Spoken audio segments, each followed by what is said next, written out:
Magbaklas tayo ng caliper. Papalit natin yung pulang Brembo. So, let's go.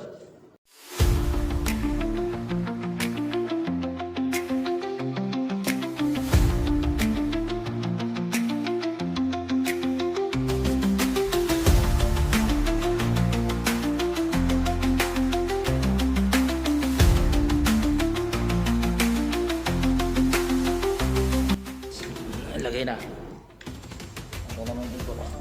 Hindi naman bigit. Kaya pala ako ng dalawang washer diyan.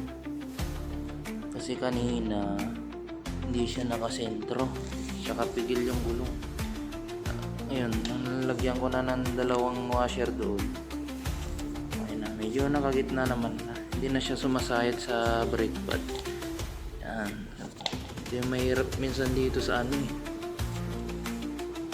Sa brake pad pag-aayos dapat may mga extra ganito pa, mga washer, tapos yung bushing dapat tama lahat ng mga sukat niyan para higit na yung Brembo ay caliper mo.